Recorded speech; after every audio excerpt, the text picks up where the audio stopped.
राज्यातील महायुती सरकारने लाडक्या बहिणींच्यासाठी नुसती योजनेची घोषणा केली नाही, तर त्याची प्रत्यक्ष अंमलबजावणी करून आश्वासनांची पूर्तता करणाऱ्या महायुती सरकारच्या उमेदवाराला विजयी करावे, असे आवाहन भाजपचे प्रदेश उपाध्यक्ष सुरेश हावणकर यांनी केले।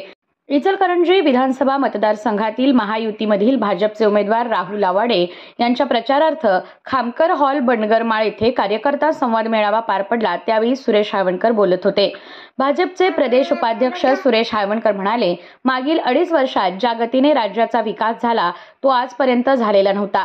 मुख्यमंत्री एकनाथ शिंदे, उपमुख्यमंत्री देवेंद्र फडणवीस, उपमुख्यमंत्री अजितदादा पवार यांच्या नेतृत्वाखालील सरकारने ज्येष्ठ नागरिक, महिला आणि विद्यार्थिनींसाठी तीर्थक्षेत्र पर्यटन, लाडकी बहीण, उच्च शिक्षण मोफत अशा विविध योजना आणल्या। केवळ घोषणा न करता त्याची प्रत्यक्ष अंमलबजावणीही केली। त्यामुळे या सर्वांच्या आशीर्वादाने राहुल आवाडे हे निश्चितपणे आमदार होणार आहेत।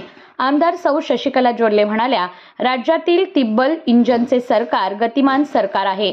मागील 2.5 वर्षात ज्या सरकारने सर्वसामान्यांना केंद्रबिंदू मानून विविध योजना राबवल्या, विशेषतः महिलांना सुरक्षितता देण्यासह त्यांचा आर्थिक स्तर उंचावण्यासाठी विविध योजना राबवल्या। आमदार प्रकाश आवाडे यांचेही भाषण झाले। या मेळाव्यास महिलांची संख्या लक्षणीय होती। यावेळी भाजप शहराध्यक्ष पैलवान अमृत भोसले, विठ्ठल सुर्वे, दीपक सुर्वे, माजी नगरसेवक महादेव गौड, शहाजी भोसले, चंद्रकांत शेळके, सौ उमा गौड, विजय चौगुले, भरत जोशी, विजय राठोड, सुनील तोडकर, अभिषेक वाळवेकर, सर्जेराव पाटील, श्रीकांत टेके, आप्पा काजवे, चंद्रकांत बागडे, चंद्रकांत इंगवले, रमेश पाटील आदी उपस्थित होते।